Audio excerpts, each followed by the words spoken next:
बड़ी बात यह है कि आपके शो सीधे मुद्दे की बात में जब आप ये कहते हैं कि कोई खबर पसंद आए या नहीं आए, तारीफ करनी हो या शिकायत करनी हो, तो इस नंबर पर फोन करें। उसी नंबर पर फोन आया है जिसका जिक्र आप कर रहे थे, प्रशांत ने उस फोन को उठाया। एक बातचीत और सुनाना चाहते हैं, एक बातचीत और सामने आई है ज्ञानंद जी, मैं तुरंत आ रहा हूं आपके पास, क्योंकि ये बातचीत के अंश हम लगातार दर्शकों को सुना रहे हैं। क्या फिर से बात कही गई है संजय के साथ बातचीत में एमएमसी प्रवक्ता अनंत के द्वारा? सुन लीजिए एक बार फिर से। हम चाहते हैं कि तीनों राज्य की सरकारें इस बीच हमें कुछ जनप्रतिनिधियों से और कुछ पत्रकारों से भी मुलाकात करने का मौका दें, ताकि हम सामूहिक रूप से हथियार त्याग कर सरकार के पुनर्वास योजना को स्वीकारने की निश्चित तारीख की जल्द घोषणा कर सके। संजय जुड़ गए। संजय, पहला रिएक्शन आपका, आपकी बातचीत हुई है, क्या इस बातचीत को देखें? अपील तो इससे पहले कई बार हो चुकी है, लेकिन इस बार विस्तार न्यूज को चुना है नक्सलियों ने लगातार हर बार। बिल्कुल, देखिए एमएमसी जोन जो है वो नक्सल संगठन का बहुत ही महत्वपूर्ण इलाका रहा है। नक्सलियों ने महाराष्ट्र, मध्य प्रदेश और छत्तीसगढ़, इन तीनों राज्यों के सीमावर्ती इलाकों को मिलाकर एमएमसी जोन का निर्माण किया था। ये इलाका नक्सलियों के लिए काफ़ी ताकतवर इलाका रहा है।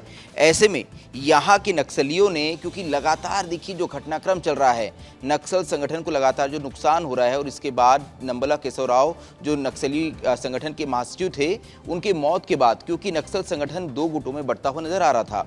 पहला गुट था सोनू दादा का, यानी वेणुगोपाल राव का, जिन्होंने महाराष्ट्र की गढ़चिरौली में अपने 60 साथियों के साथ समर्पण कर दिया। इसके बाद रुपेश दादा ने 210 साथियों के साथ अबूझमाड़ के जंगलों से निकलकर पुनर्वास कर लिया।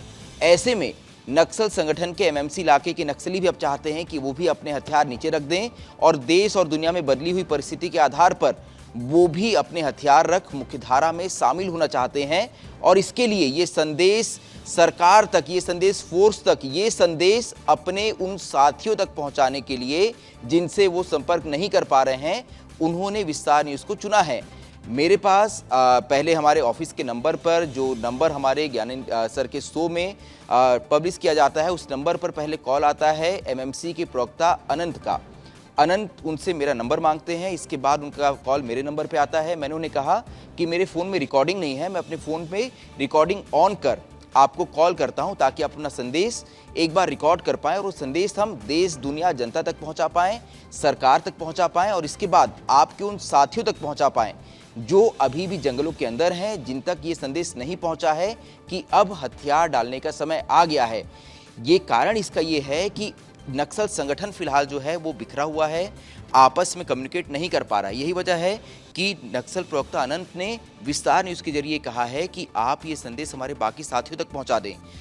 अनंत ने 15 फरवरी तक का समय मांगा है और ये कहा है कि हम चाहते हैं कि हमारे सारे साथियों को हम ये संदेश पहुंचा दें, उनसे चर्चा कर लें, और इसके बाद हम अपने हथियार एक साथ मिलकर, जिस तरह से हमने रुपेश दादा का पुनर्वास देखा था बस्तर के अबूझमाड़ के इलाकों में, ठीक उसी तरह से एमएमसी के नक्सली भी अपने साथियों के साथ एक साथ जंगलों से बाहर निकलना चाहते हैं और मुख्यधारा में शामिल होना चाहते हैं।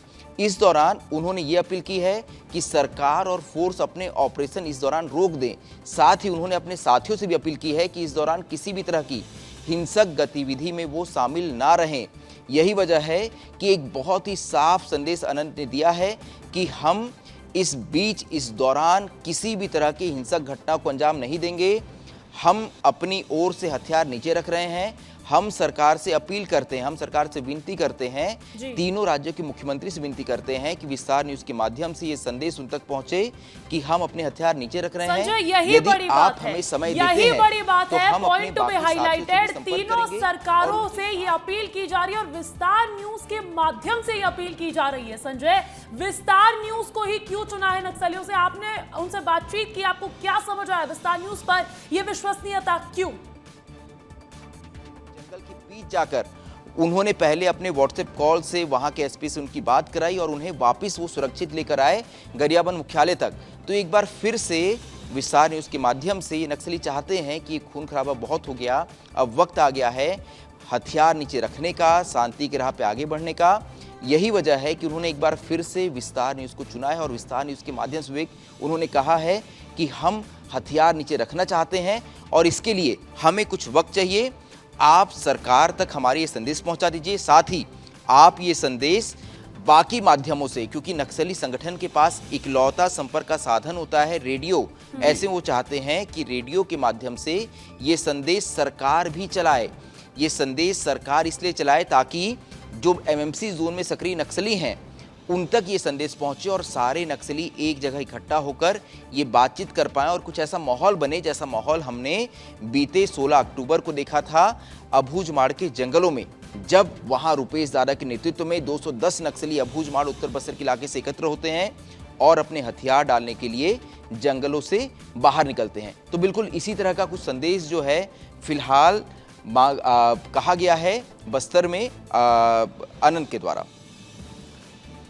बिल्कुल संजय, तो ये जानकारी बहुत बड़ी जानकारी निकलकर सामने आ रही है। विस्तार न्यूज आपको बहुत बड़ी खबर बता रहा है क्योंकि नक्सलियों ने विस्तार न्यूज संवाददाता संजय ठाकुर से ही अपील की है। नक्सलियों ने अपील किस चीज की अपील की है? शांति वार्ता की। 15 फरवरी तक का समय मांगा है और प्रवक्ता एमएमसी प्रवक्ता अनंत ने यह भी कहा है कि 15 फरवरी तक आप हमें समय दीजिए, हम हथियार डालना चाहते हैं, सरकार के आश्वासन पर हम मुख्य धारा में लौटना चाहते हैं। विस्तार न्यूज के माध्यम से ये नक्सलियों ने एक अपील की है। विस्तार न्यूज जिम्मेदार चैनल होने के नाते ये बड़ी अपील रख भी रहा है और पारदर्शिता के साथ रख रहा है। ऐसे में संजय हमारे साथ लगातार बने हुए। संजय, लगातार ये भी बात गौर करने लायक है कि विस्तार न्यूज को चुना है नक्सलियों ने। देखिए 18 महीनों से विस्तार न्यूज को चुनने के पीछे सबसे मुख्य कारण ये है। जी संजय, विस्तार न्यूज को एक बार फिर से माध्यम बनाने का सबसे मुख्य कारण ये है कि विस्तार न्यूज ने इससे पहले भी कई बार नक्सलियों और सरकार के बीच पुल का काम किया है, नक्सलियों को जंगल से सुरक्षित वापस निकाला है। यही वजह है कि नक्सल संगठन ने एक बार फिर से विस्तार न्यूज से संपर्क किया है और कहा है कि हमें कुछ वक्त चाहिए। अगर हमें कुछ वक्त मिल जाता है तो हम अपने सारे साथियों तक ये संदेश पहुंचा देंगे और उन्हें एक साथ एकत्रित कर हम बिल्कुल जिस तरह से रुपेश दादा ने अबूझमाड़ के जंगलों से बाहर निकले थे, बिल्कुल ठीक उसी तरह हम भी जंगलों से बाहर निकलेंगे और इस दौरान वो किसी भी तरह की हिंसक गतिविधियों में शामिल नहीं होंगे। साथ ही अनंत ने ये बात आश्वासित किया है कि इस दौरान हमारे द्वारा इसके पीछे कोई भी छुपा हुआ एजेंडा नहीं है। बिल्कुल बिल्कुल संजय, ऐसे में सवाल ये भी है, सवाल मेरा आपसे ये भी है कि पिछले 1 साल से ठीक 8:30 बजे आप हमारे शो सीधे मुद्दे की बात में ये खबर दिखाते हैं। सबसे पहले नक्सलियों से जुड़ी खबर आप ब्रेक करते हैं। संजय, ऐसा आप क्यों कर रहे थे? क्या आपको ये आश्वासन था कि विस्तार न्यूज नक्सलियों की बात रख पाएगा और मुख्य धारा में लौटने की वो जो बात है? देखिए जी, हमने लगातार जनता तक, हमने नक्सल संगठन तक, क्योंकि हमें ये बात पता थी कि नक्सल संगठन लगातार विस्तार न्यूज देखता है। इस बात को जब रुपेश दादा जंगलों से बाहर निकलते हैं, जंगल के अंदर रहते हुए भी उन्होंने ये बात कहा था कि विस्तार न्यूज लगातार नक्सल संगठन से जुड़ी हुई खबरें दिखाता है। जब हमारे editor in chief Gyanendra Tiwari ji से रुपेश दादा ने इंटरव्यू दिया, उस दौरान भी उसने इस बात को कहा कि हम लगातार विस्तार न्यूज देखते हैं। ऐसे में नक्सल संगठन ने ये बात समझते थे वो कि विस्तार न्यूज की खबर वहां तक जाती है। यही वजह है कि हमने लगातार 8:30 के शो में हम हर दिन नक्सल संगठन से जुड़ी जो भी घटनाक्रम होता था उस घटनाक्रम को हम विस्तार से दिखाने की कोशिश करते थे। साथ ही इस बीच हम लगातार ये अपील भी करते थे कि ये खून खराबा बहुत हो गया है। देखिए अंजलि, एक मुख्य बात ये है कि बस्तर में मैं एज ए रिपोर्टर काम कर रहा हूँ, ये अलग मसला है, लेकिन मैं बस्तर का निवासी हूँ। हमने और ज्ञानेंद्र जी ने सैकड़ों ऐसी घटनाएं देखी है जब जवानों का खून बहा है। हमने ऐसी कई घटनाएं देखी है जब नक्सलियों का खून बहा है। जब दोनों ही ओर से हम उनके परिवारों के पास जाते हैं तो वो रोते भी लगते चेहरे देखकर ये मन में हमेशा सवाल आता था कि आखिर ये सब कब खत्म होगा।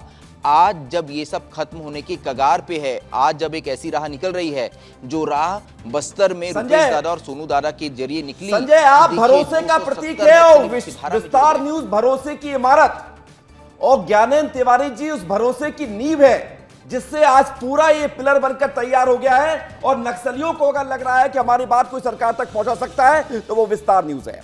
और संजय, आपने अब तक का सबसे बड़ा सवाल उस ऑडियो में सुना मैंने, उसमें आपने पूछा, देव जी का जिक्र किया जो केंद्रीय कमेटी के सचिव है।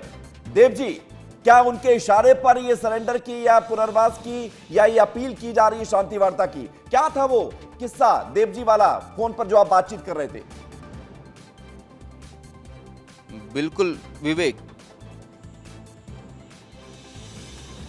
बिल्कुल विवेक, देखिए ये जो सवाल है, ये सवाल इसलिए महत्वपूर्ण था क्योंकि कल ही नक्सलियों के केंद्रीय कमेटी के प्रवक्ता अभय की ओर से, साथ ही नक्सलियों के सेंट्रल मिलिट्री कमीशन की ओर से एक लेटर जारी किया गया जिसमें कहा गया कि पीएलजीए सप्ताह को धूमधाम से मनाएं। ऐसे में जब एक और लगातार नक्सली इनकाउंटर से मारे जा रहे हैं, बस्तर का सबसे बड़ा नक्सल चेहरा हिड़मा एक इनकाउंटर में मारा गया जो कि बस्तर का ही आदिवासी था।